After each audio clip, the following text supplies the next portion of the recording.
Good morning. This is the 4th Congress of Peace Building with the gender perspective.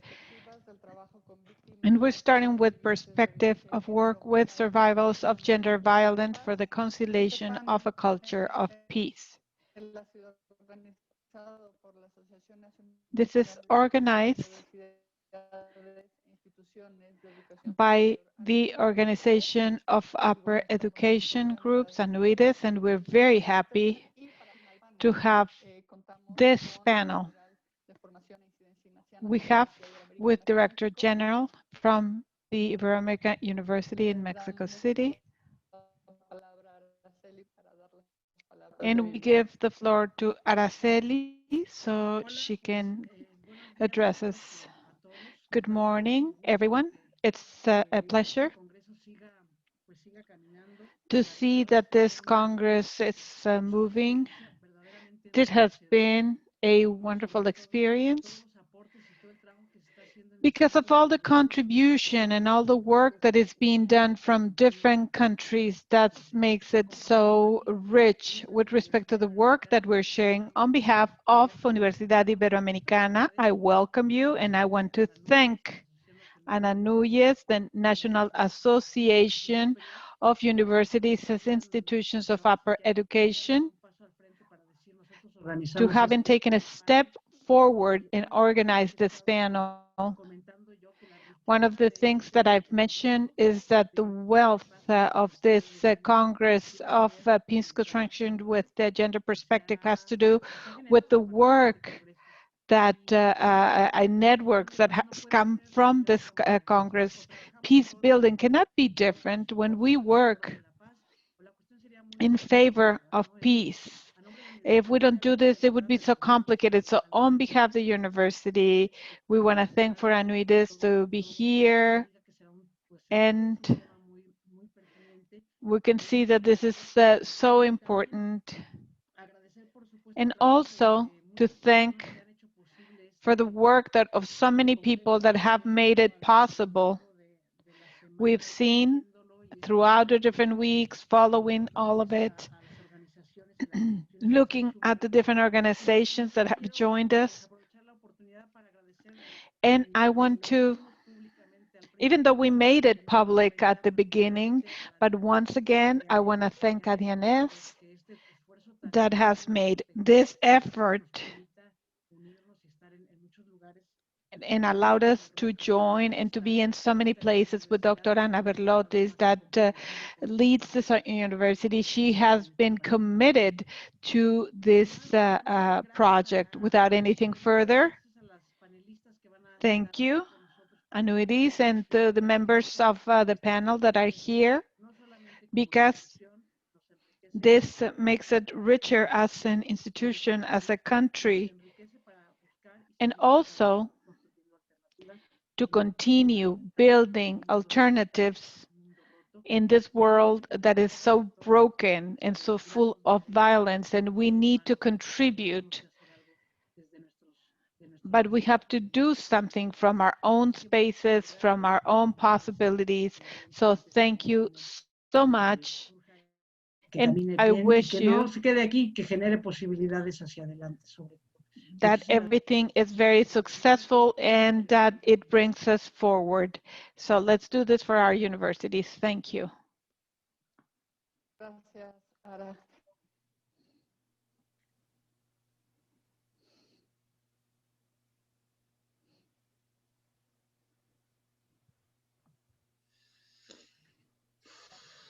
Elvia, estás congelada, creo.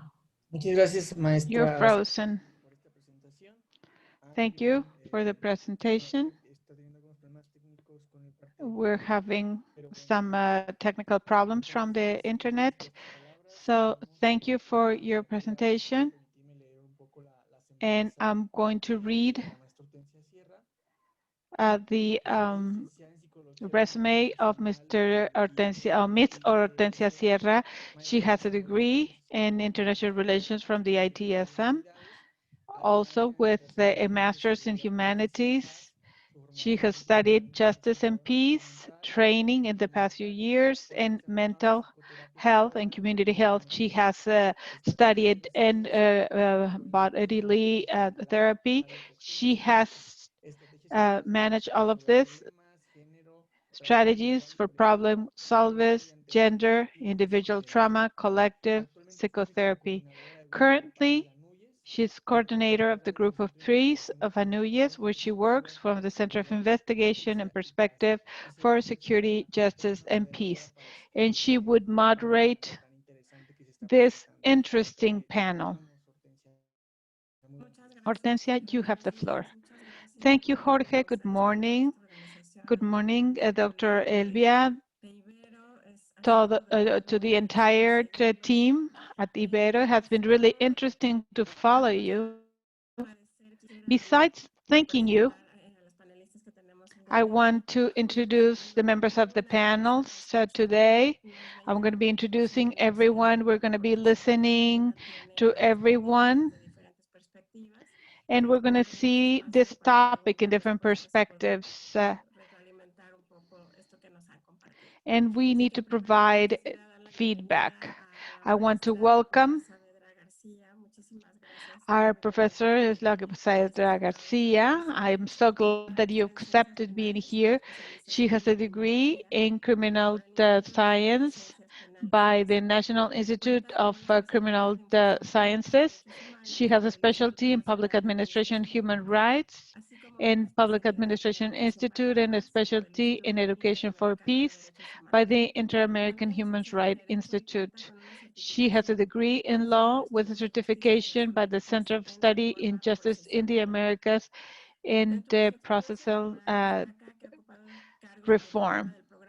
She's had been the director of the Program of Security and Justice of the Agency of the United States for International Development in Mexico. She was also Director General of the Program for Support to Victims and Human Trafficking in Mexico, the agency in the United States for the International Development in a project that is called Ortega. She has worked as the Director of Support to Victims and Crime in the at the General District Attorney's Office. She has also worked at the Center of Protection and Support of Victims of Crime of the State's District Attorney's Office in the state of Nuevo León and support to victims of crime. She was investigator of the National Institute of Criminal Sciences, academic of the same institution. She has also worked as chief of the department in liaison with not-government organizations and at the Office for Training and Continuous Education at the National Commission of Human Rights. She has been legal consultant of the Citizens Council for Public Security for Criminal Justice and in a program of the United States for Development. Her experience goes beyond that. I want to give her the opportunity to speak, even if I don't read her whole resume. So Gabi, I know that you have a lot of experience and we rather listen to what you have to share with us. Good morning, everyone. First of all, I want to thank the invitation to be here with you. And with respect to a topic that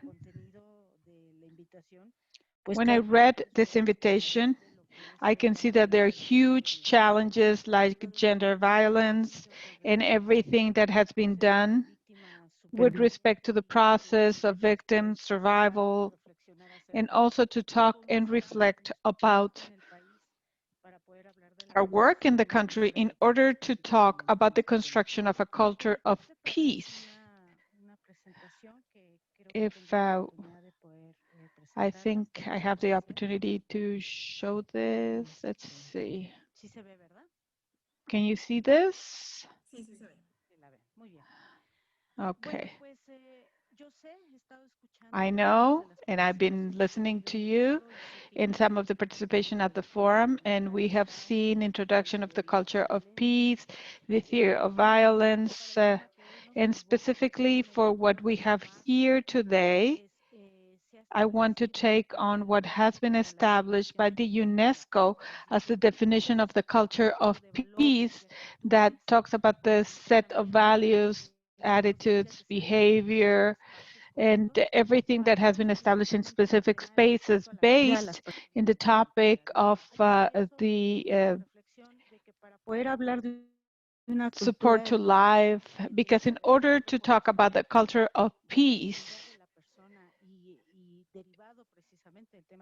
that comes from dignity of people, all the rights and attributes that are provided to the person, and particularly in this topic, in particular of the attributes to a person in a situation as a victim, acknowledging that even when there's this topic about culture, we may think that often many groups are victims, women that are victimized, but we know that today no one pretends throughout their lives to be seen as a victim. Federico Mayor Zaragoza mentions that when we hear culture of peace, usually we refer to the second term, peace, setting aside the elements of culture. Because culture is obviously the acknowledgement, appropriation that is given individually, collectively, of everything that is linked with what we are, with what we develop with. Obviously, cultures are modified in the territorial characteristics, the development that is giving of a space to another space, and how we face the different conflicts that come up based on the cultural topics. In the prior panel, I heard how conflict can be seen differently when we're talking about cultures, people, indigenous communities, where we can determine in other spaces. It's not the same the culture that we have in South America than the culture that we can see in North America and Central America and in other spaces. So at the end, these are elements that allow us to see the way in which we assume and we take each conflict and other aspects where we can solve that conflict. And last, we hear that the essential basis of a culture are with a series of parameters. I have seen 3 of them for our topic today. So we know that the culture of violence, gender violence particularly, they're all fed by aspects like patriarchy and the mystics of masculinity. So at the end, there's a role that has been set for each one of the members of the human group. And because of generations, and today we see that at the end of the day, gender violence is fed through the culture of patriarchy and everything about being a man or being a woman. The search of leadership, power, domain, violence at the end of the day is the use of power and the use of power of the most powerful to the weakest. Therefore, gender violence is something that links with power, and with these reflections about why justice, mediation cannot happen with respect to conducts that are proper of domestic violence. If we're talking about power, where a man exercises the power against women, and in mediation, what happens at this level is the use of the power when a powerful person tries to negotiate everything, and the lack of capacity for conflict solving. There are terms that we're going to be looking into later on about how to give them capacity to find areas of negotiations and in topics as interesting as gender violence, and how these topics about culture do link the capacity of negotiating with peace all the different points and resolutions in order to transform conflicts to positive, and how today what we call negative peace has been the mechanism that has been used, particularly by the state instrument, as possible mechanisms to try to reach conflict resolutions without trying to get beyond the resolution and in a positive manner. Y bueno, quiero comentarles que en este tema de la cultura de la paz. I want to tell you what, with respect to the culture of peace and all everything around it, what I see is a clear manifestation of a component of the three types of violence that we can see, which is the direct violence, structural violence, and cultural violence. In this area of violence that has been defined by Yankatu, it says that these three types of violence can be seen according to the types of conflict that we see. At the end of the day, gender violence is part of these three elements that we can see in the different manifestations that we may find in gender violence, whether it's family violence, couples or partners violence, sexual violence, feminicide. At least in Mexico, in our country, the topic about gender violence, they have tried to be understood as a possible solution to find that to have the legal framework can generate reflections, mandates, spaces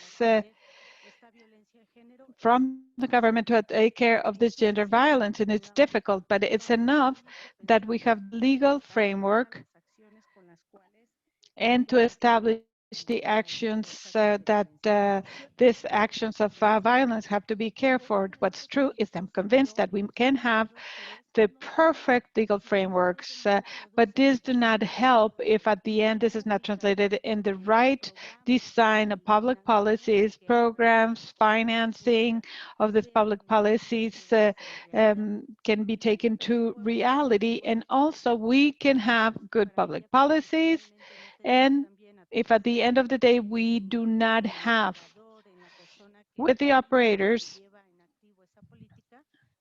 and the ones that have the policies action,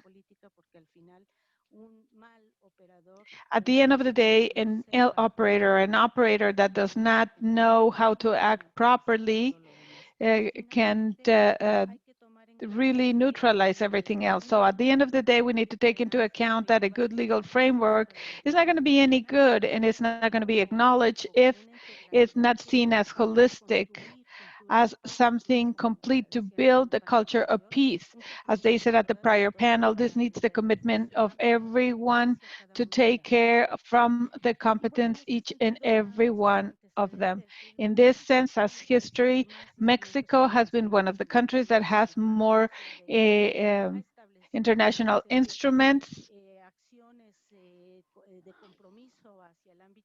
has set actions of commitment international, but what's true is that in real life we see the elements up to today has not been translated in truths in order to guarantee women a life free of violence. That's a reality. Mexico, with the Human Rights Association, has talked about the gender perspective, and in this sense, Mexico has been the first country in having one of the biggest things in due diligence and gender perspective with respect of the women that are dead, like in Juarez. When we have a legal framework with respect to legal framework, this has made it mandatory for all the states to protect, to guarantee. From our point of view, I think this mandate that generates in the legal framework, we see that the promotion, the respect, the protection, and the guarantee to provide the victims of gender violence, it's not the case, and that's seen in the perception of victims when they know that they must go before the authorities in order to request access to justice. The truth of the matter is that statistics in the studies that we have seen, particularly by NGOs in Mexico, we know that out of 100% of gender crimes, only 2% allow us to see that they get to a final ruling and they sentenced, and it doesn't have to be just, against them. In the case of feminicide, we know that out of that 100%, only 1% have gotten to a final ruling with a guilty benefit verdict. With respect to continue working, I want to mention that Mexico has a legal framework for the defense of the rights of women when they're victims, and this promotes equality between men and women and a life free of violence to women. And we do have a legal framework of that is avant-garde, that is currently updated. We do have a series of strategies that have been established in favor of the rights of women. But what's true is, as I say, in real life, we see that this is another reality. An example of this is that the Centers of Justice for Women really show as an answer to of the Mexican government, and the national policy of the Center of Justice for Women is not homogeneous. It doesn't have the strategies for the care. We can find centers of justice muy integral, completo. With full services, and we can find justice centers that offer just the very basic services of first level services. We can find states that can have 5 or 6 centers of justice at their state, and some others are very basic and they're building, or they're in the process of building today. Almost 11 years ago, years after they were created, we continue having several states that have not cared for this topic and that they do not have centers of justice for women in their state.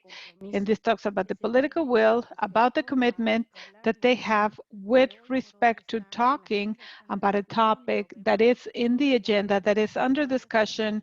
And we have seen it in different times with the different manifestations that the group is making by not feeling the representation and the state response to the problems that we see.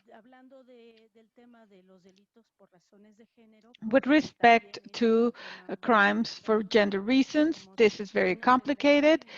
We know that we are a group set up by 32 states, each one under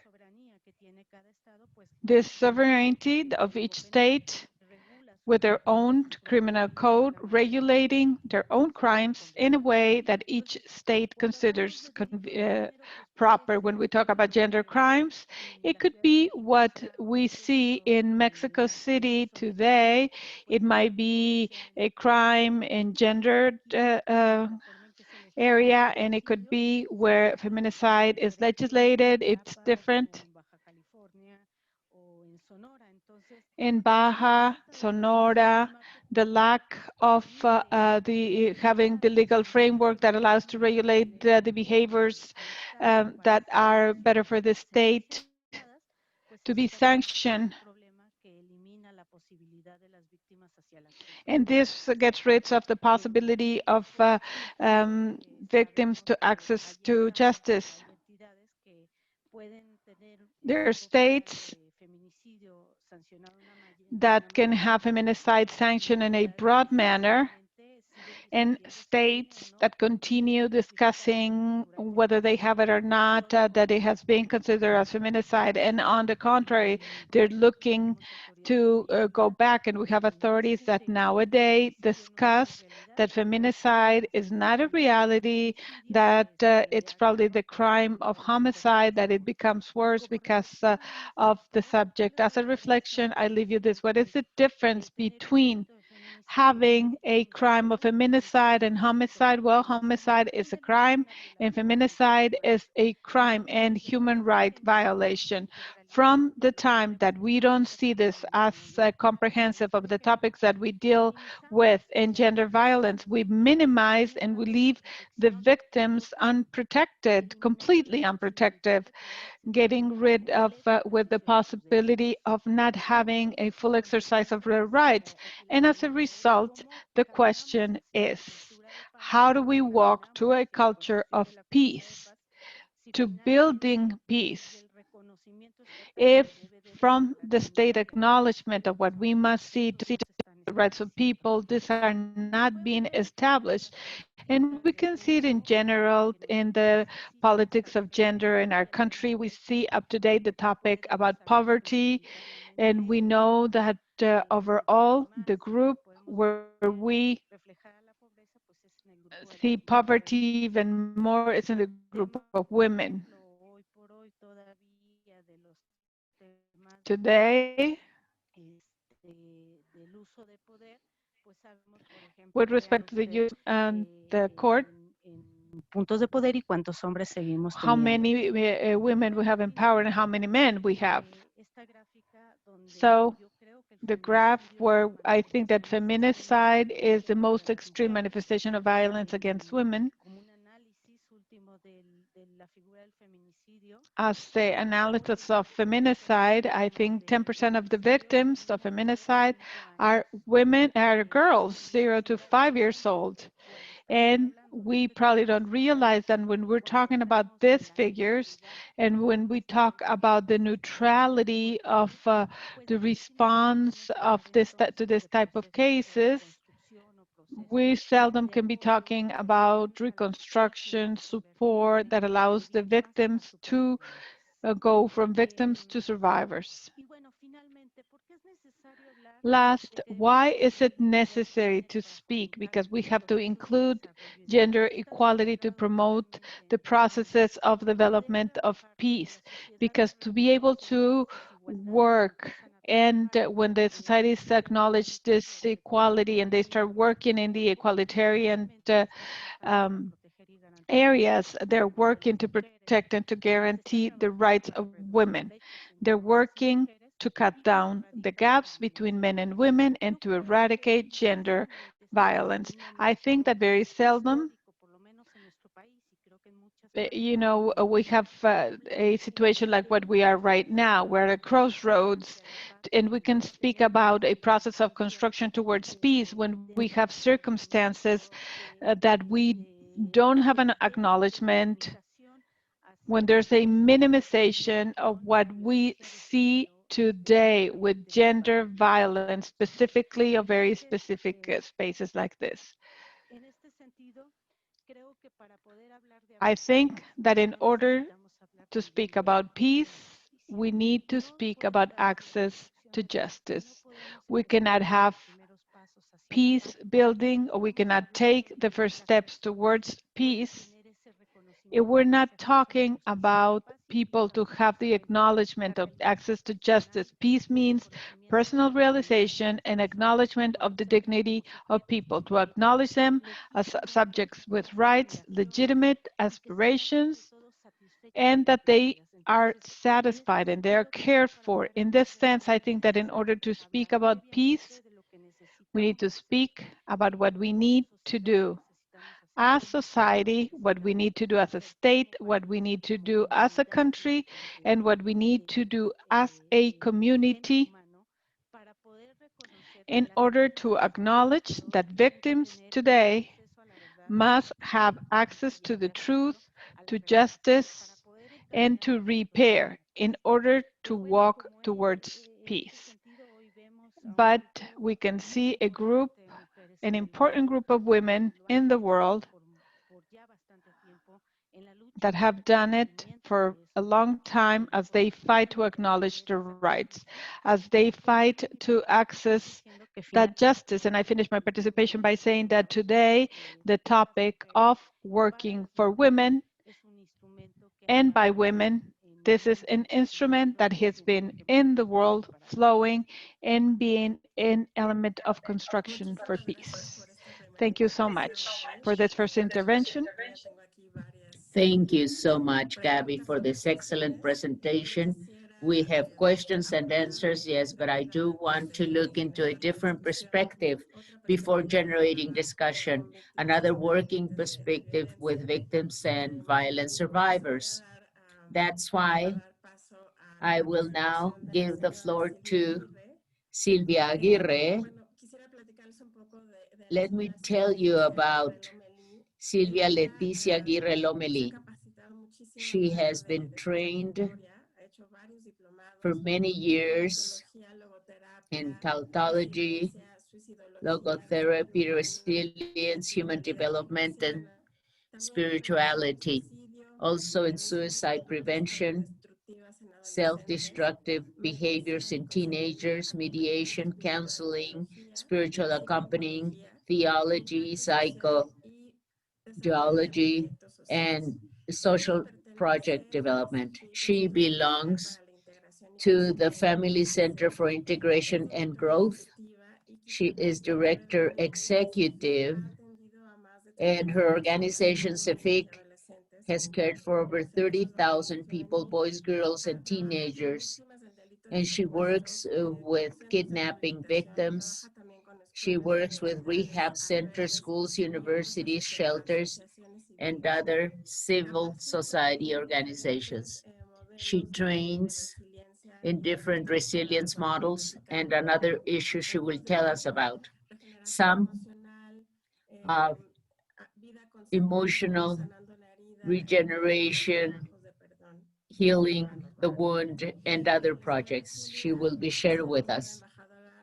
She has been appointed Ambassador in Resilience and has participated with the Social Development World Council. She has worked in the northern part of Mexico, Ciudad Juarez, but not only there. Let me give her the floor, please.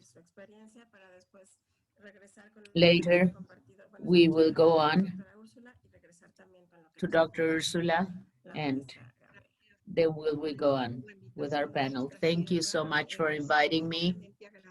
I am duly grateful to know we have the teachers of Ibero-Americana University. I'm inspired, I'm thrilled, a big ally of my center.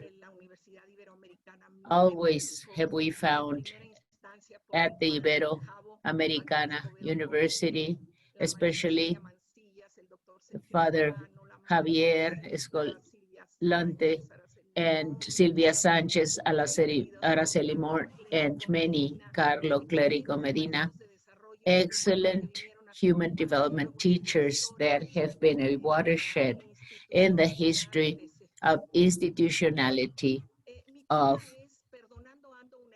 my center. I want to talk about forgiveness through this process. I want to tell you about an experience that came to my life in the most difficult moment of my life. I lost my brother through a violent death. How did it start? It started with a visit of Dr. Javier Escobedo.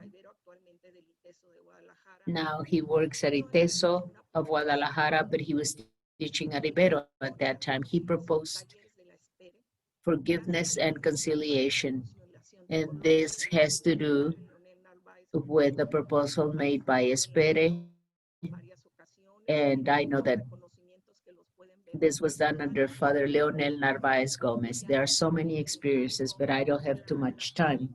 I will be skipping a lot of my presentation, but I wanted to tell you that the Foundation for Conciliation in Colombia brought those schools here to Mexico. This has to do with international recognition, the Peace Award, and others.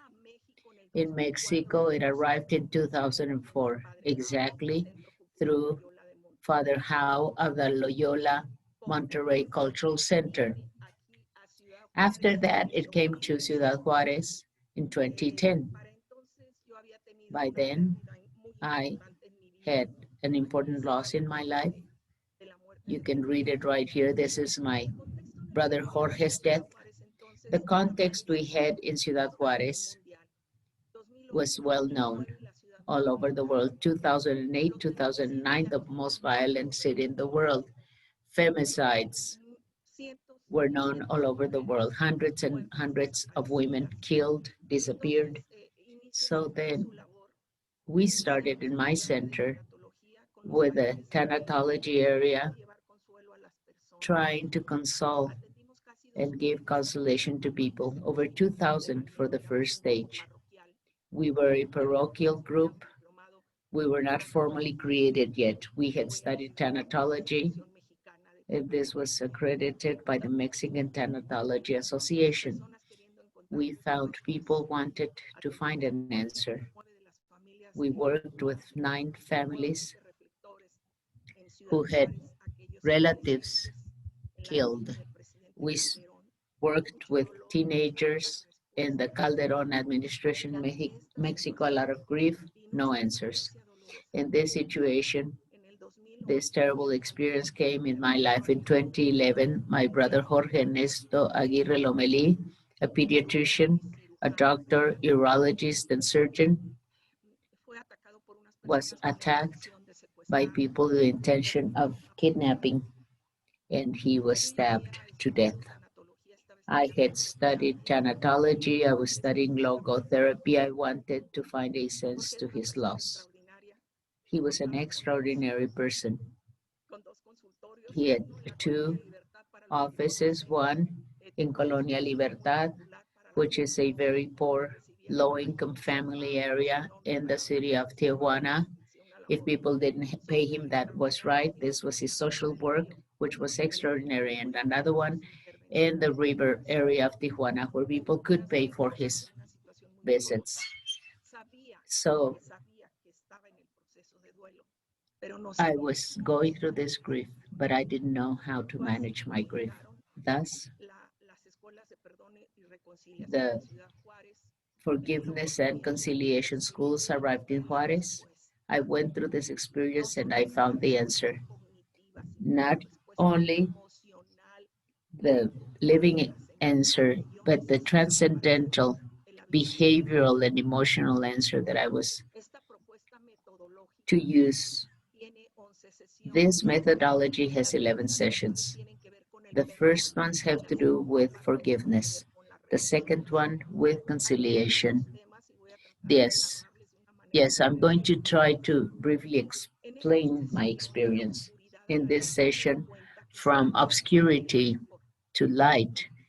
I was in rancor and desperation.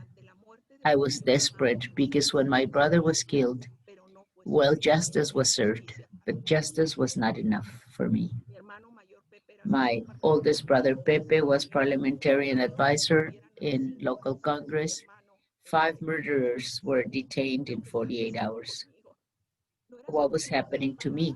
That wasn't enough for me. Justice had been served. I found it wasn't. My body did not react to justice being served. I went in depression, and that's how I looked at the Espere project. And I was in this rancor, even with myself, for not being with my brother for a long-term time. And why did God allow for that death? Why didn't bad people die? Why such good people died in such a painful manner? In this experience from darkness to light, I also discovered I was a violent woman. How did I practice my violence? The next step was forgiving, because for the Espere Project, forgiveness is a decision. It is a process. It is a way of living. It is an attitude. And that's what I set out to discover. I said, I want to forgive. I want to recover my own peace. I understood that in order to recover my own peace, as Mother Teresa of Calcutta said, yes, I have to forgive and I will live in peace. So I said, that's the experience I want to go through. I want to forgive.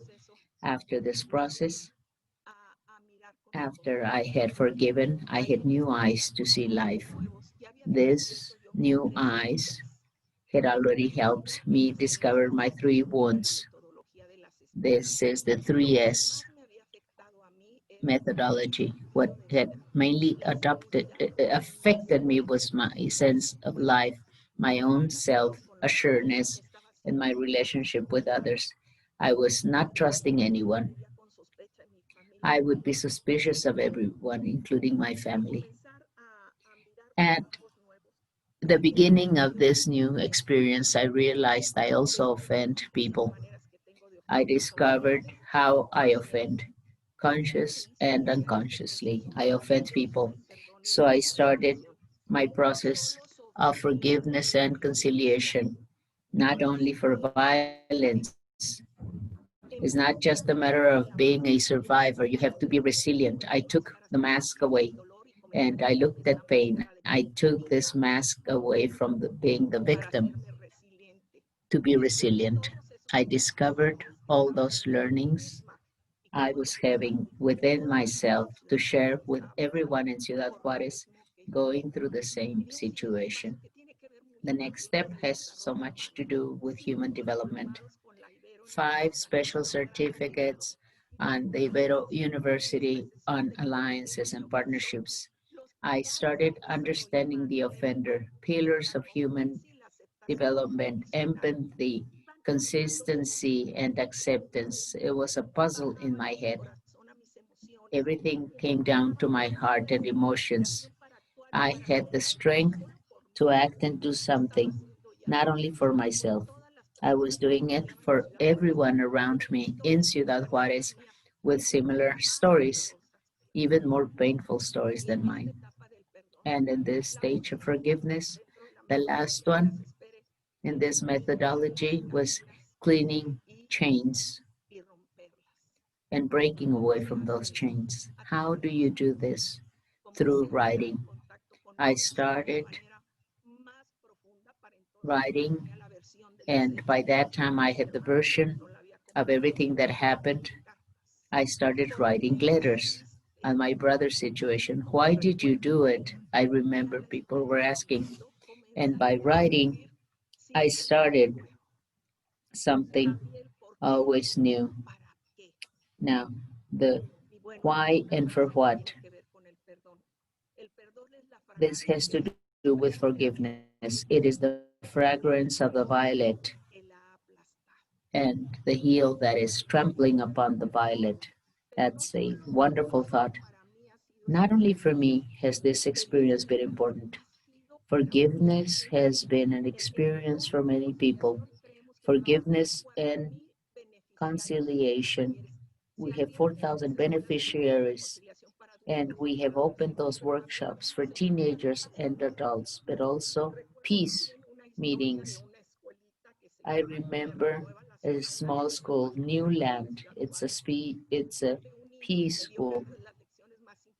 One of the children taught me the most important lessons in my life. It has to do with reconciliation and human development. When they were asked to do a collage with some magazines and clippings from those magazines, how do you build peace? 2 children cut out 2 drawings that I still remember. One, a shoe. Another one, a ham, one of those big hams that you usually see in Christmas magazines. So Rosie is sitting here next to me. How can you build peace with a shoe? And one of the kids said, with empathy, because when I put myself in my brother's place, I see him. Emotions are related to this. How do you build peace with the ham? Eating, teacher, eating. Because when I'm hungry, I get angry and I fight. So the peace fruit is numberless. Reconciliation. The Espere methodology talks about reconciliation through the building of truth, restorative justice, agreements, and celebrating memory. My experience was to realize that I was not the owner of absolute truth. I learned from the logic of the Espere movement, the logic of sense of need, the logic of events taking place, and this opened my life. It opened my eyes even more. I said, what I'm saying is not absolute truth. That absolute truth does not exist. Truth is built. So this gave me a lot of peace. Reconciliation gave me peace. I was choosing one type of reconciliation with coexistence. After the offense and the wound, you can coexist with the offender. Sometimes people think they can't. The offender is way out there and I am on this side, far away from each other. So I realized I was not a victim, I was a resilient woman, and someone had offended me. Reconciliation of unity. What is that? That takes in the family after a divorce, etc. So I picked mine, coexistence. They are in Tijuana, in jail, but I'm here in Ciudad Juarez, hoping there is peace in their heart, that they can recover their lives and for them to change their attitude. After that, I went into restorative justice. Punitive justice does not give dignity to human beings. It is restorative justice where the offender and the offended can recover their peace. So I made an agreement, I packed, choosing the type of reconciliation I wanted to have, accompanied by a group of marvelous people with a lot of grief stories of losses, resentment, hatred, and vengeance. Memory was recovered. I recognized that lesson, that learning. I thought, what am I going to do with all these marvelous things? I don't feel the same. I realize now I can be happy even with this wound. What makes me even happier is that I can share it with others for them to recover. So we started the forgiveness and reconciliation schools in Juarez and other strategies. I want to share this with you from a Nobel Peace Laureate Nelson Mandela. Without forgiveness, there is no future. We have to learn to forgive. Yes. And do I still have some time? Walking, knocking on people's door. I have been able to talk to the National Security Secretary, asking him for our people to learn to forgive and to reconcile. We're not getting peace with war. We're not getting peace with weapons. We're going to be getting peace with a new conscience. As Father Leonel says, reptilian brain no more. We have to have the brain of evolution of human development, the brain of empathy, the brain of acceptance, unconditional acceptance, and fighting poverty. These are the things we have fostered in Ciudad Juarez. Regarding forgiveness and reconciliation, we have forums, conferences. We've participated into video conference with ANUES.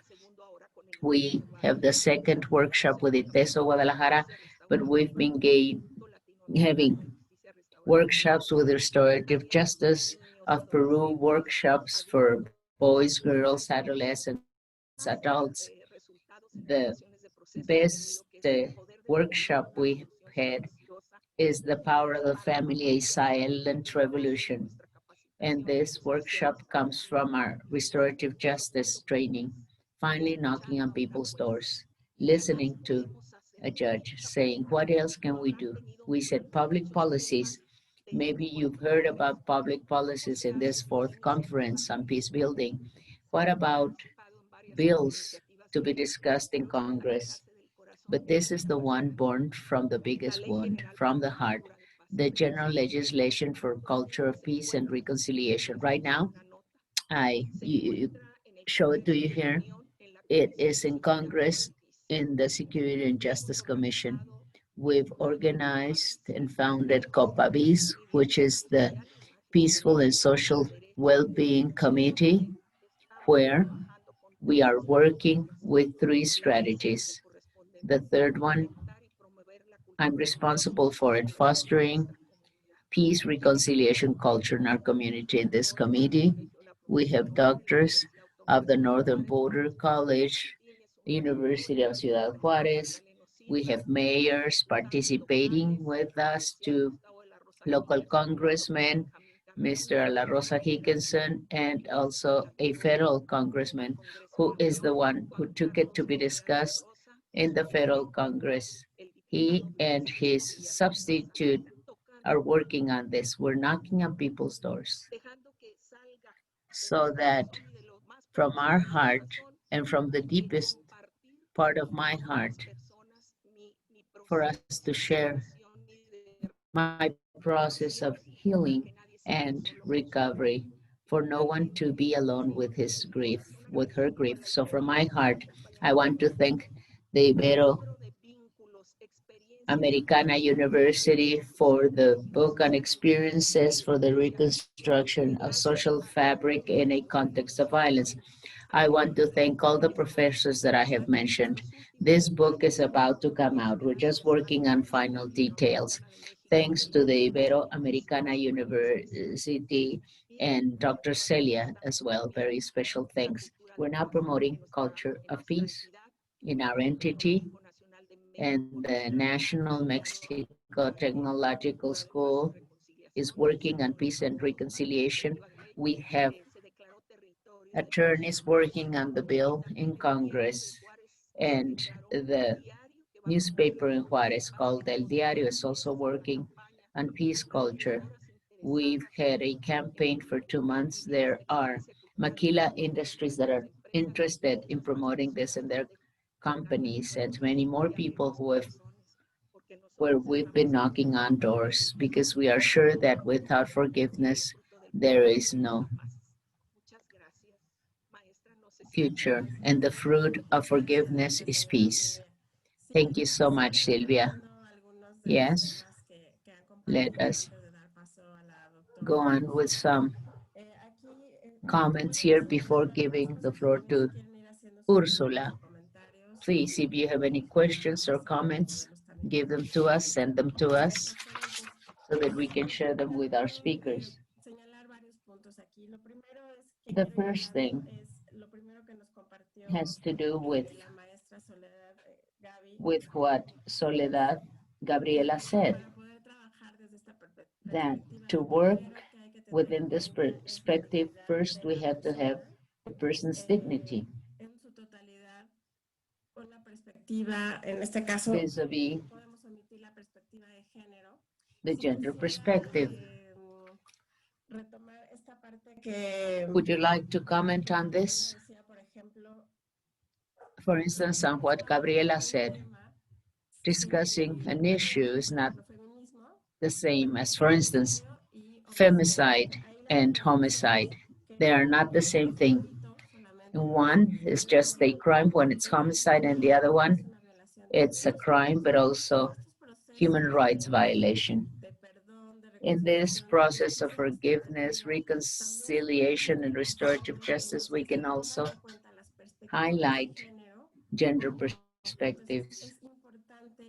It is very important for us to look at nuances to generate personal processes, group processes that are required, taking into account perspectives to ensure there is inclusion of men and women.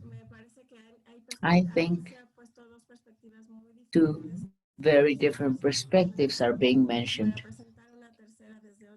For the third one, Dr. Ursula, could you share with us what you have been working on, please? Thank you, Silvia, for sharing your experience with us, your very personal experience. Now let us continue in the construction of working perspectives. Dr. Ursula works in Flaxo, Mexico, which is the Latin American Graduate School of Social Sciences, and she's in Mexico City. She's done research and publications on social participation, violence against school, the right to education, the education for democratic life, among other issues regarding education policies, development, and social inclusion. Dr. Ursula has also participated in different fora, and she has a perspective on what has happened with victims of gender violence in education institutions within a Latin American context. However, she's also done research in other continents, and she has also been working with teachers and the youth sector. Dr. Ursula, please.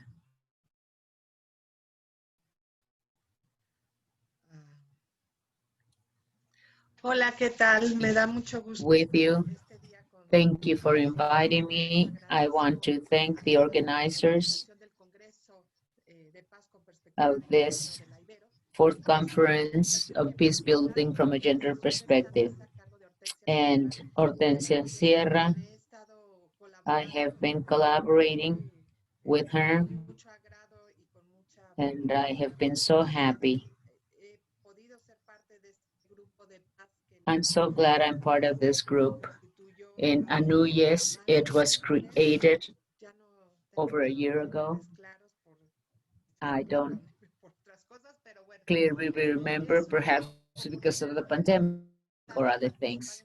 It's so interesting to participate in that group and to be with you, with Gabby and Silvia, talking to all of you on something which is fundamental.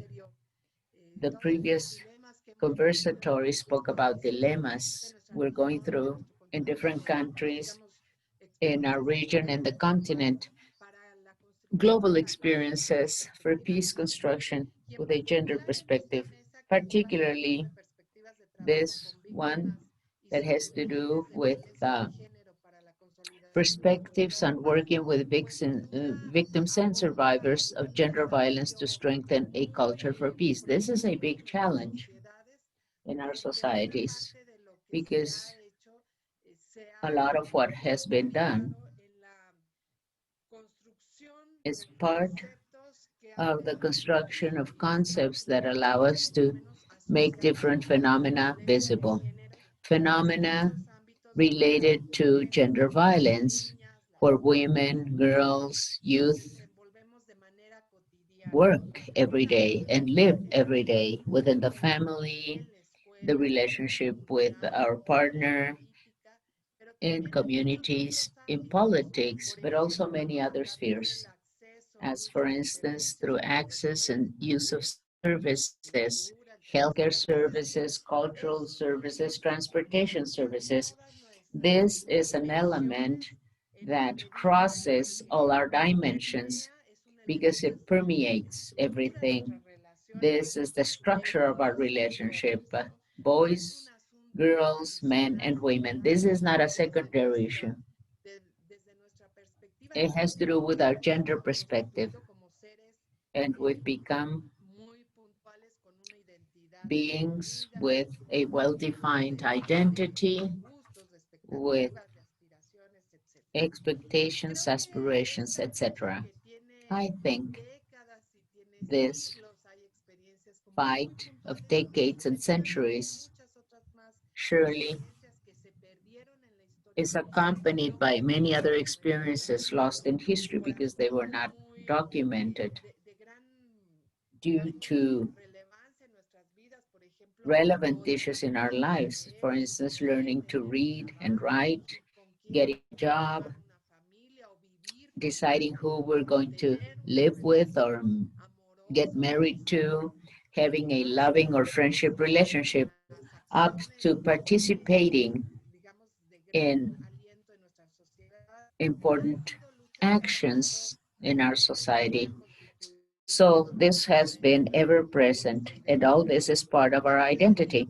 In this sense, I think that, as pointed out in the previous panel and in this one, I think we're going through a very particular context, and this is something we hear all the time since the beginning of this year, especially. We are seeing how we have lived the pandemic and where we were at in the past. This is really surprising, quite a dramatic situation. We continue seeing violence, whether we're confined or in our everyday life, open to meeting with people. Violence persists no matter what. And it is modified, it becomes more complex even. I think it's important to say what this constitutes for school institutions, because as Gabriela and Silvia pointed out, there are different routes through which we approach, we fight against, we demand, we build, and participate in all this in terms of a vast gamut of actions to eradicate this gender violence. Yes, this has to do with rules, objectives, and resources available for those movements from the side of school education institutes of all levels. I think it's very important to remember that although it seems paradoxical, absurd, and unnecessary, we always have to say that when we talk about gender violence, we continue facing fake controversies and dilemmas consuming our time and resources and energy. We do not go into challenges sometimes, legislative challenges for prevention and eradication of gender violence. I think this undoubtedly refers to elements in every society and context that shows different reasons on why we are facing these dilemmas that are taking us away from other demands and struggles. But at the school level, we have seen in the last 20 years has been interesting phenomena because violence against women was visibly more notorious in other spheres, and schools have been the last spaces where this has been recognized. In the case of Mexico, we can see that prevention, care, and attention legislation regarding harassment have focused on basic education levels and then middle high education. And in recent years, this type of legislation, we have about 30 different laws. There is no general legislation on this yet.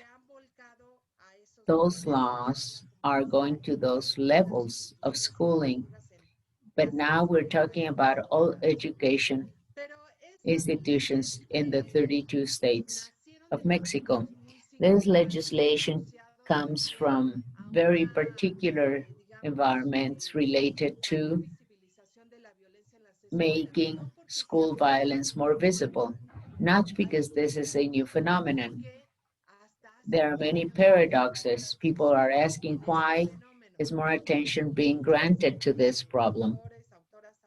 As many authors have already pointed out and documented, these expressions of violence already existed in the past and in other latitudes.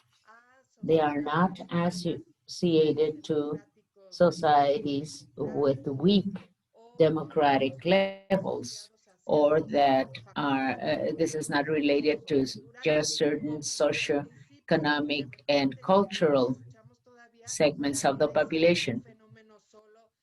Violence is not only a phenomenon of underdeveloped societies or a phenomenon of traditional segments of the population or low-income families, Violence is permeating all levels and spaces of our society in a very indiscriminate manner. And we find how different authors and actors started building different discourses on school violence as a merely education problem. For some, it was a sanitary, legal problem. Others said it was a problem with democracy. Many conceptions on this. They said, well, this phenomenon is accepting the guarantee, the respect, the existence, and the exercise of human rights. I think that from there on, this these different struggles are now demanding eradication of violence in school spaces, in education spaces. This is now related to struggles of women in the past, organized women demanding eradication of violence against women, or on the other hand, groups that demanded respect of rights of boys, girls, and adolescents. So in recent years, we have seen how from different trenches, people have tried to articulate efforts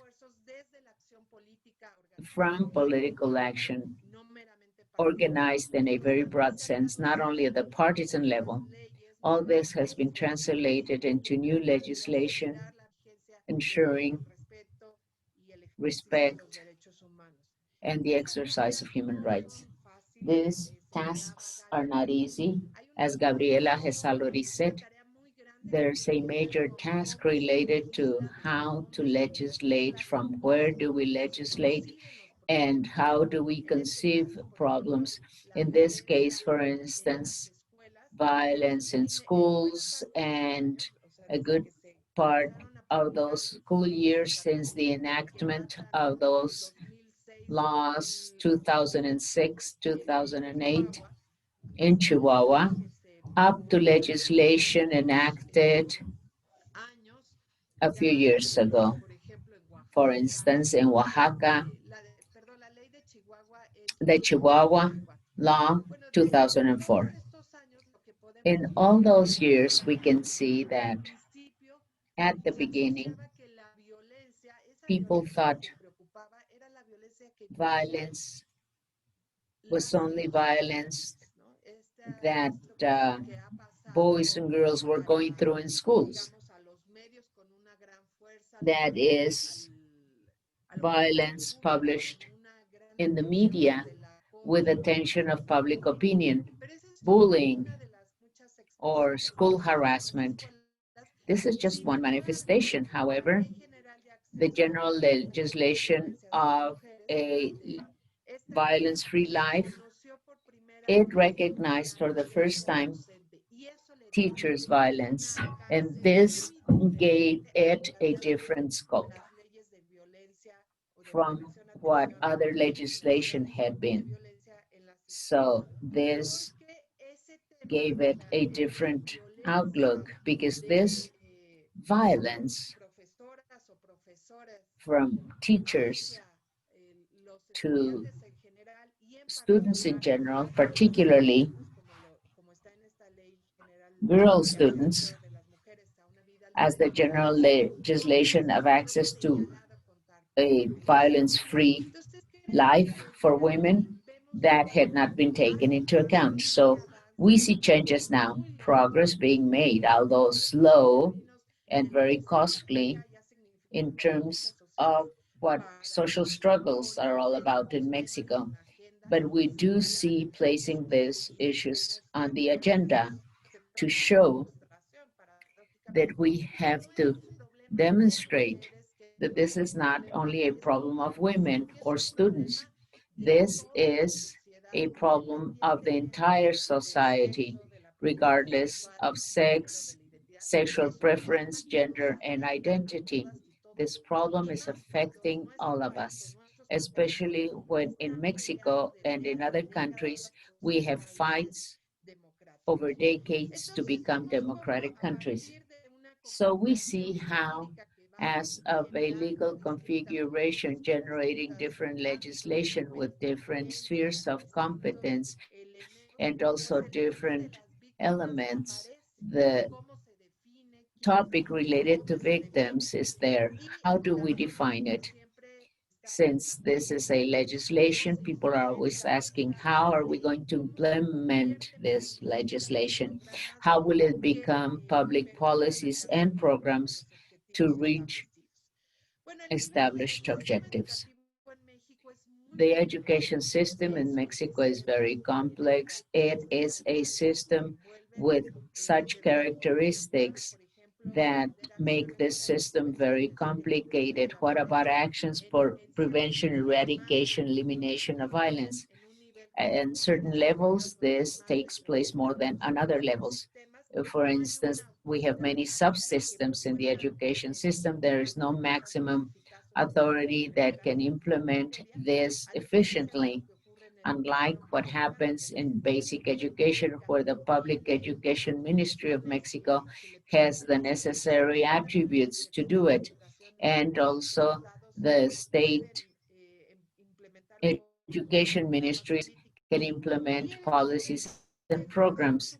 And the higher education level has very different characteristics. But more than just those differences, what we can see in terms of prevention, care, and eradication of violence, especially gender violence, is that a good part of the resources and care programs are concentrated on filing a claim and caring for the victims, a little bit about eliminating that violence in a fragmented manner, however, very contradictory manner of doing this in Mexico. But the most serious thing is that there are no forceful, comprehensive actions to care for the victims.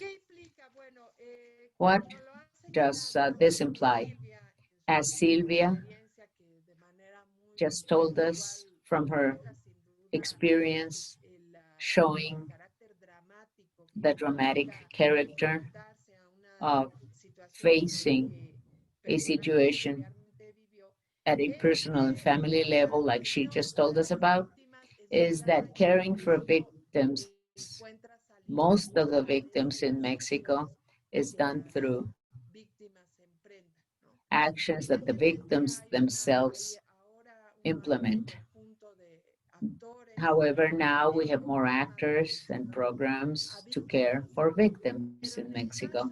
However, in the case of school spaces, education spaces, in basic education, for instance, there are actions that are not very clear in terms of the forms in which those victims would have to be dealt with, or how can we start this process of personal introspection, family, in terms of their possibilities. Silvia's case is really amazing because she found the institutions and the people that allowed her and her family to turn things around. But a good part of the victims do not find that possibility. And at the school and educational institutions level, it's difficult because schools, basic education schools in the public system in Mexico do not have so many resources for this type of actions and programs. So many of them become actions that are more based on the fortune of finding in terms of civil societies and academic institutions to be able to reverse those processes. In this sense, I think we have a debt. Many people are talking about this in terms of everything that has been done by the victims, by families, and everything they will still have to do to reach those spaces that may get sophisticated care, very specialized care that they have to have. Of course, there are different types of violence and grievances women, boys and girls and adolescents go through. And that is for sure well considered by these civil society organizations and academic institutions that are caring for them in a very specialized manner. However, this becomes a very complicated task because efforts are concentrated on claims and also launching actions, minimum percentages in societies in which cases are tried and sanctions are established. And there are long processes. However, there's therapeutical care, psychological care for the victims to be able to recover, reestablish their lives in social, labor, community spaces where care and attention are not set on what happens after the fact. On the other hand, I think that whenever actions exist, according to specialized literature, attention is mainly on the victim and their closest people. There are cases where, given the seriousness of the committed violence, the attention would have to be established or set on a broader community. Obviously, the grievance, the harm are not the same on those who suffer it, who experience it, someone who lived it directly at the labor or household levels out in the streets or in education or schooling centers. However, there are spaces that have to be approached with a more integral perspective. To conclude, I want to say that reality reveals we are facing complex phenomena that need the participation of actors and specialists working in different levels and scales. This is not only a task of governments and states in their different levels of power. This is a social task, a global task that we are all responsible for because gender perspective is a fundamental element allowing us to live differently, living at all moments, at all places where we establish a relationship, not only with people, with individuals, with those with whom we have a close relationship for various reasons, but also at the social level. We then know that the gender perspective allows us to launch actions against those entrenched practices in school institutions of all levels and in many spaces of our lives. These are phenomena, misogynist positions, homophobic, sexist positions, also related to other practices, values such as classism, discrimination, exclusion, inequity, injustice, intolerance, and racism that not only make our life, our individual and social lives more fragile, but they also threaten our life in a deep, profound, and permanent manner. Thank you, Ursula.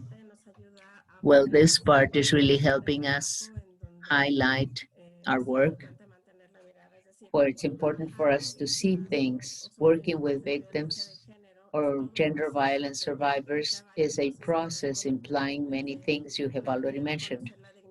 Recognizing the woman's dignity, her human rights, having standards that at least a little bit regulated or regulated based on public policies, budgets, programs within the legal framework.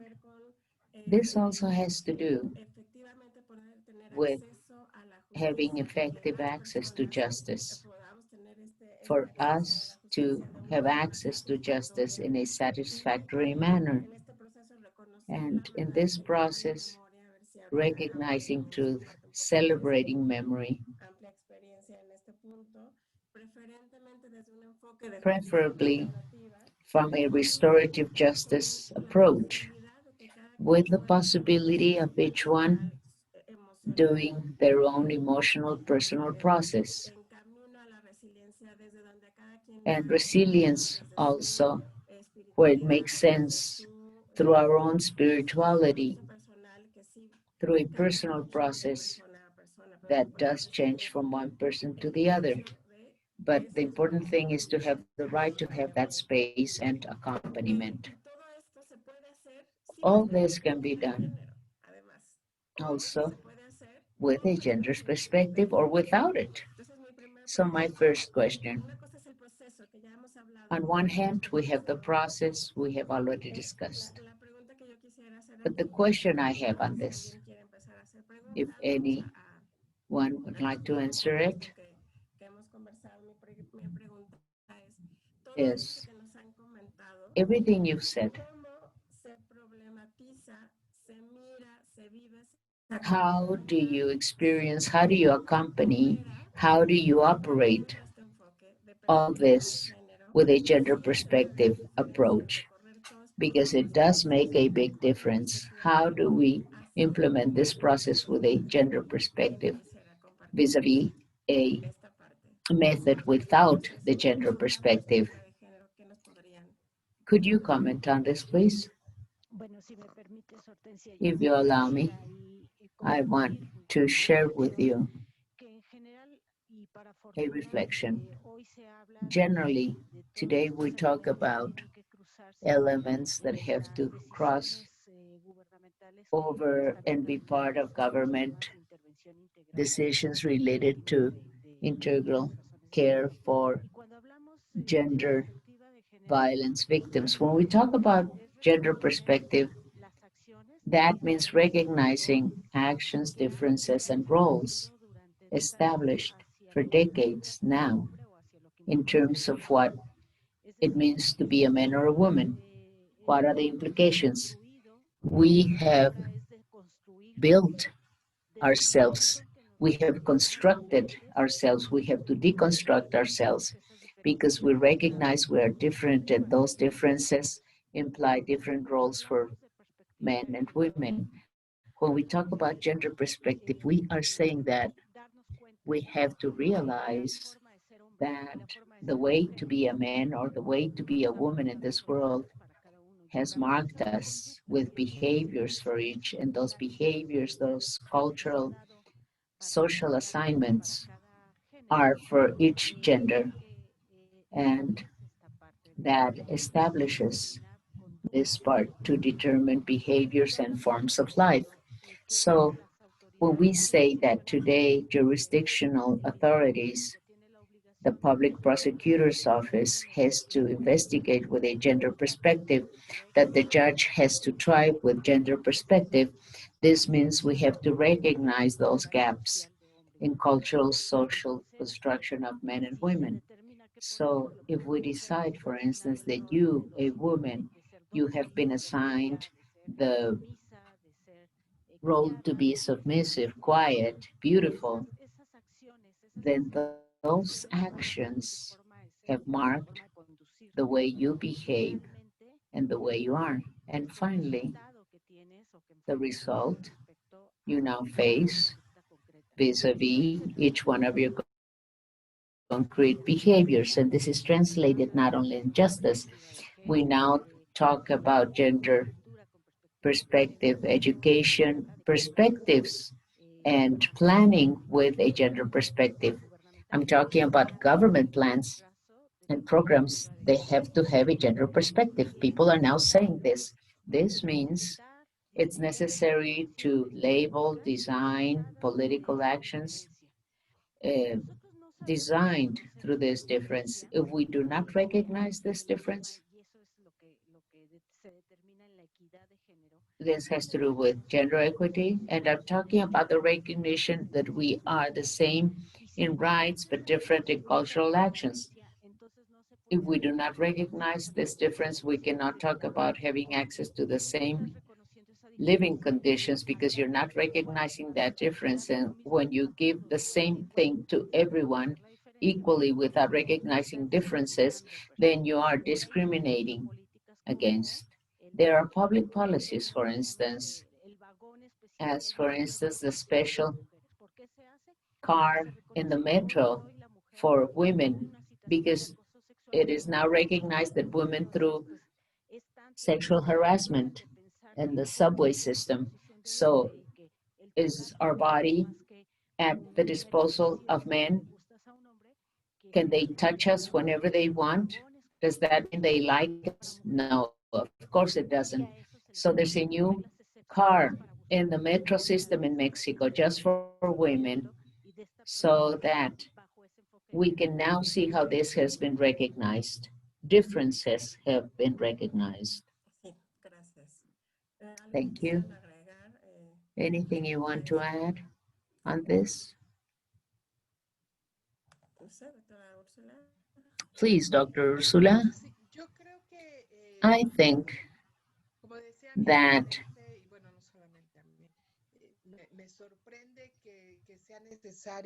many of us are so surprised how we have to continue emphasizing the gender perspective even in our times. There's been so much struggle and efforts in our societies for decades now.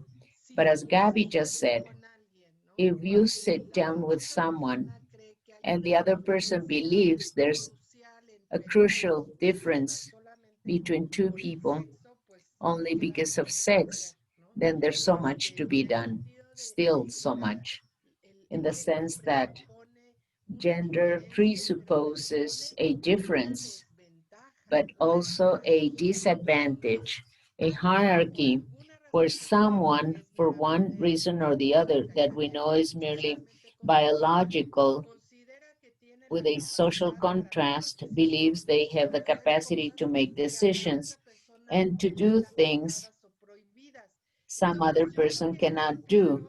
So I think the enormous potential of the gender perspective is very strong to build peace in our societies and institutions where we work, where we are educated. Because if you accept that difference, you're accepting all the hierarchies, disadvantages established because of age, social class, ethnic groups, and religious practices. That is, any element can establish hierarchies and disadvantages that are socially built and inherited, which is terrible. So I think this is the enormous potential of this in terms of peace. If there are people that, because of various characteristics, think they are better or have more skills and capabilities than others to do whatever, something, whatever, as I was saying, to have a political position, to build or to launch a law, or to take something, as Gabby was saying, to touch a body which is not yours in a public-private space. For me, this is very clear, how the gender perspective may, not only may, but this is an essential element of every peace effort. It's not just being stubborn. It's not just that organized groups are stubborn, all the groups that are working on this, because now the gender perspective is a fad. This is not the case. Now, yes, we're all working with different people and population segments. We've been working with gender violence. What is the statistical situation? Femicides in Mexico, lack of access to healthcare systems, and what about education and the violence, all the claims women are filing right now, complaining and denouncing violence. So where should we be highlighting our work so that we may continue with those actions and this work of accompaniment of people who are victims of violence to working with survivors of violence? I think for me, reconciliation may be the good bridge at the education level for women.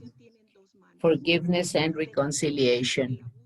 Stop abuse and they denounce injustice. I think today we have the opportunity of going through this experience, doing the two-hand, stopping abuse and denouncing injustice. And forgiveness and reconciliation may be the bridge we're looking for so that we can do this at a personal basis and for others as well. Yes, that's a possibility. Thank you so much. I wanted to say something. In general victims situation, we have to remember the consequences of a person with gender violation. Human rights violation is a different type of response. We've been talking about legal consequences for the person. However, the gamut of damage, of affectation, and impact of this person is of all types: economic, social, cultural, legal implications. I also think that the capacity of resilience of a person varies from one and the other. We cannot say that a victim of femicide who lost her daughter, her sister, her mother, will be suffering more than a theft victim, a robbery victim. Each person has a way to respond. So much work, so many actions that are necessary, different types of actions. I've been speaking about the possibility of working from civil society. The state doesn't always respond to everything. If we were just limited to what the state could do, then we would be very bad off. But there's a resilience now watching over civil society organizations. How can you stop being a victim to become a survival? This has to do with care given by others to the victim. What Silvia just said, how through the 4päZ movement, they were open to open new horizons, working with grief, with anger, with pain and suffering, regardless of also working on justice issues for the repairing of those violations, something that has been quite vital in our countries is to work with victims of disappearance, of victims. And what I'm mainly talking about is the work done by civil society. If not, the situation would be even worse. So what can we do? we have so many challenges and tasks, spaces where we can work culturally, socially, economically, legally as well. I can tell you that my personal experience in the last 5 or 6 years, we've taken gigantic steps to know today the need victims have. The victims exist, they are there, they suffer, they grieve, they are very sad. Well, uh, some 10 years ago, Mexico denied the existence of victims. They were invisible. No one cared for their suffering. The authorities were only persecuting offenders, and that's all. However, there are many changes now in Mexico. I'm so happy about, but this is just the beginning. This is the tip of the iceberg because down below we have so many things we have to discuss, analyze, and build. Finally, that's the process we're in. And I think the fight we are implementing at the private, civil society, and levels with the groups that are working on this, we are all an engine to set this on the discussion platform. Thank you. I want to add that, in effect, this are complex phenomena in which interventions of multiple actors is fundamental. From the academy, there's so much we can still do to continue analyzing this phenomena, doing analysis not only on policies, public programs, legislative programs, or collective action analysis, demanding recognitions of certain rights to eradicate gender violence, etc. But we also have before us an important task related to building concepts, approaches, and theories and indicators. There's an enormous task in terms of building and applying indicators to know this phenomena. A few years ago, ICLAC published a report on violence against women called If They Are Not Counted, They Don't Count. And this has to do with the enormous task we have of recording those cases, of counting this phenomena, building those phenomena. Perhaps we are obsessed with defining violence in schools. How do we build the idea of victims, mediation, or sanctions to this legislation? But we have to account for those victims, which means counting them. This victory that might be late, but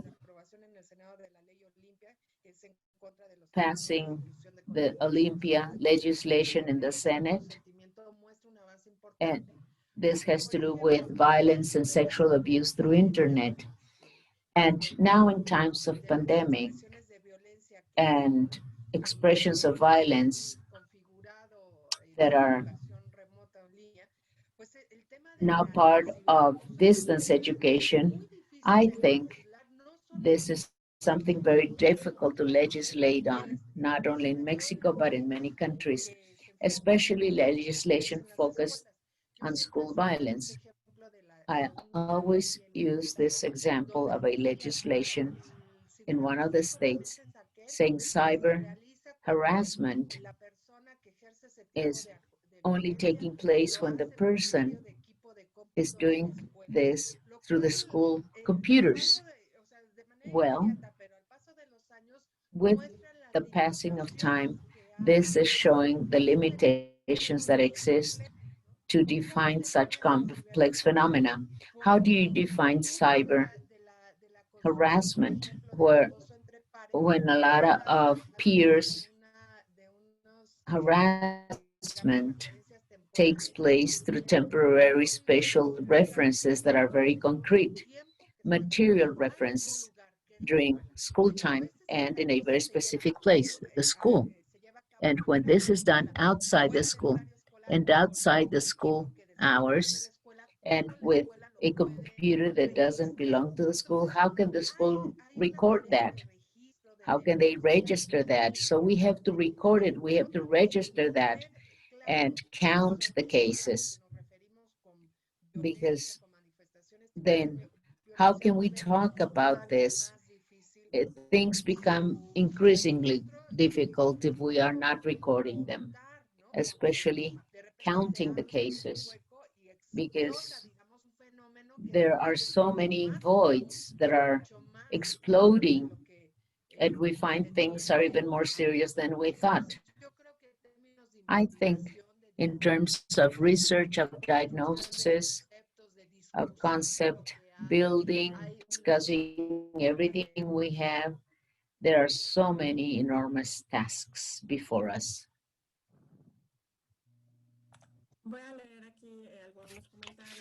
Let me read a few comments in YouTube. In effect, a lot of things have been done on gender perspective, but the social constructs are deep, and we have to keep moving forward, making progress. So we would have to ask, how do we incorporate gender perspective? This is not an automatic thing. We can start doing things with goodwill, but not incorporating gender perspective to include integrality and gender perspective. We have to continue working on this basis, and so that the women do not continue suffering the legal process as much. I know that now, as Silvia was saying about her own process, I think that not only the legal process, but all the recovery processes, they take years. Some are solved spiritually. Others need medical treatment, legal, family treatment, everyone participating. Well, are we incorporating all the life areas? It has to do with life, with people's lives, very concrete life stories, personal traumas are always there. This is a process that takes years of work, and that's why with all the elements required. Yes, Jose says I'm following the panel. Yes. What is feminine or masculine? We have a few minutes left. I'll give 2 minutes to each one of you, taking into account everything we've been saying and everything we say about this panel.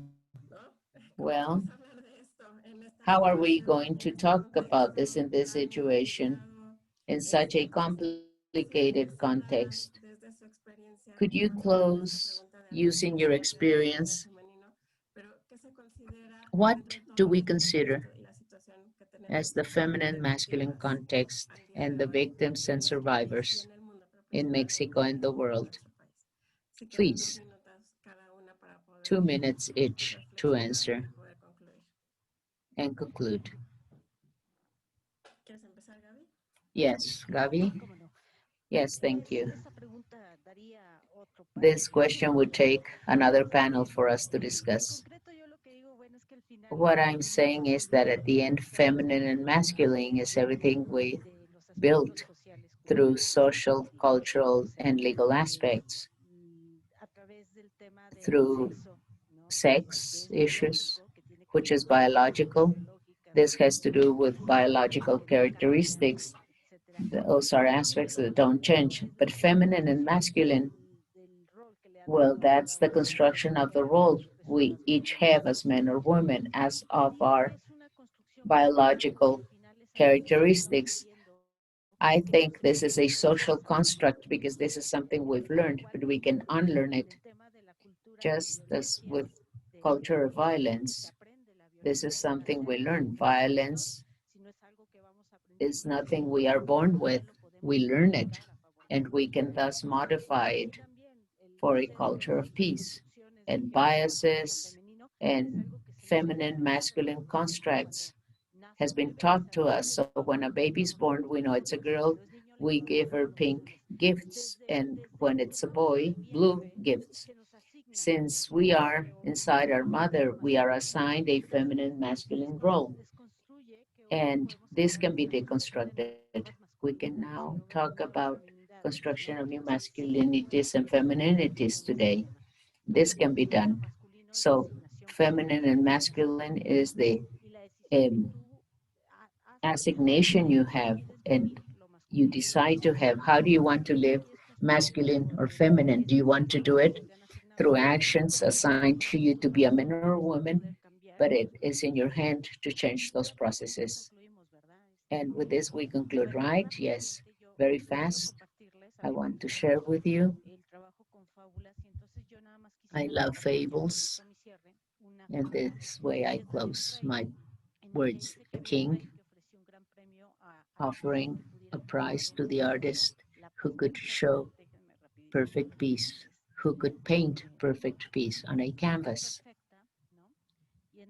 And then there were many people participating in the context, and many tried to show peace on a canvas through paintings, blue skies, birds, beautiful landscapes. But at the end, the king picked two, a calm lake, a mirror where the mountains were reflected, blue sky with white clouds. The second one, mountains, but very amazing, and the sky with a lot of thunder and clouds. But the mountain showed a lot of foamy water that became a beautiful lake. When the king saw this, he looked in the waterfall, a crack in the rock with a nest. Right in the middle of that violent waterfall, a bird was living in its nest. The king picked this painting and explained, peace does not mean being in a place with no noise, no problems, no work, no pain. Peace means that in the midst of all those things, we can stay calm inside our heart. I think that's a real meaning of peace. With that, I conclude my participation. Thank you. Thank you so much. Yes. Sylvia, please.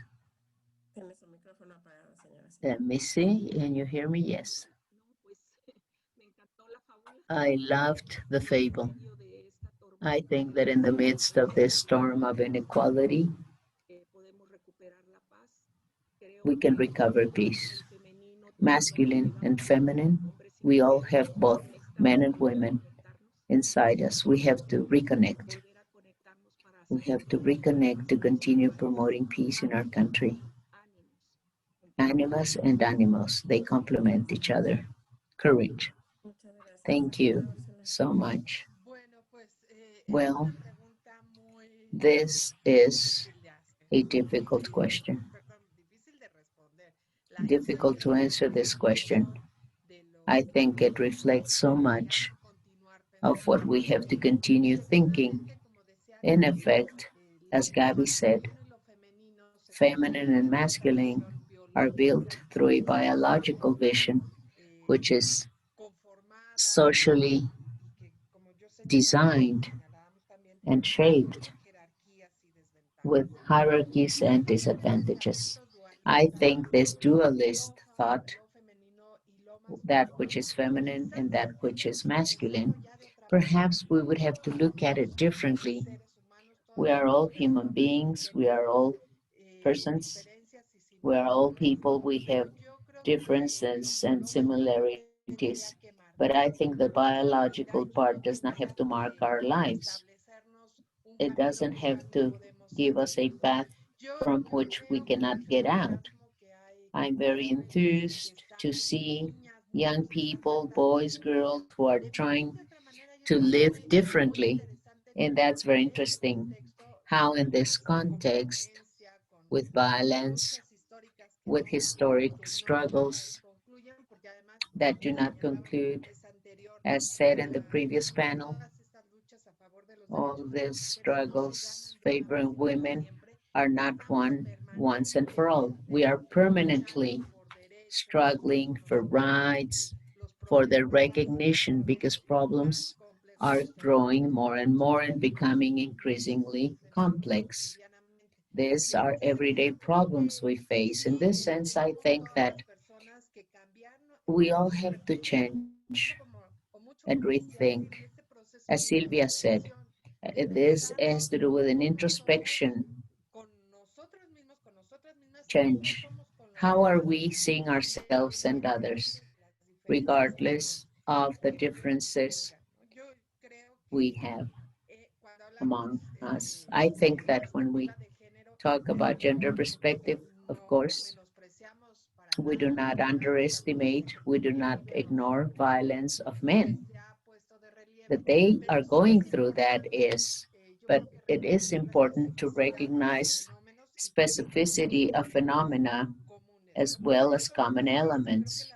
That's why I insist. I think gender perspective allow us to readdress relations among individuals, groups, and societies with hierarchies, disadvantages that become inequalities, systemic inequalities. I think therein lies one of the most relevant elements, most powerful and forceful elements of gender perspective, because it allows us to start asking everything related to differences, inequalities, hierarchies, and other elements. Thank you, Ursula. We close this panel. Yes, I wanted to make a final reflection saying that working with victims is a process that takes time and different perspectives, legal, personal perspectives, accompanying, training people, social issues, family issues. In other panels, we've heard about family violence, and we've also heard about requirements necessary in school institutions to truly accompany this type of processes. So, yes, I also think we have to remember that there's a context where more than 10 women die every day, and most of them were telling us they are underage, where there's victimization. Sometimes when they have to access justice, and they still require specialized work, specific work with specialists that detect cultural differences. And we know what this means and the impact this has on society. How is it that we are doing this and how we're solving problems to look for equity? I want to thank Gabby, everyone, Sylvia, thank you so much for being here. Silvia, Ursula, thank you. Soledad, thank you so much. I want to thank the Ibero team, Jorge Romero, Elvia Gonzalez, and everyone with us. Thank you so much. So I give the floor now to Elvia or Jorge. And thank you very much. Yes, thank you. Good afternoon, everyone. Good afternoon. Yes.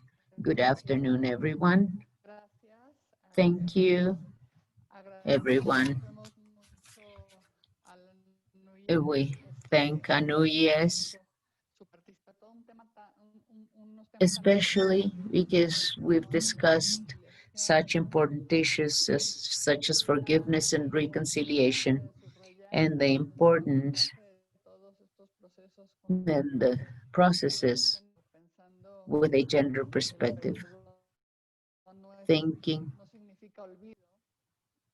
that this doesn't mean forgetting what happened, but it constitutes a process of women victims of sexual violence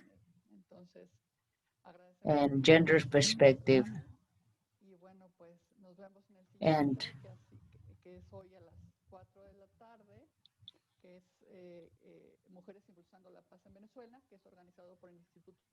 this is organized by the Peace Institute of the United States. We are going to be meeting, and thank you. See you later on. Thank you.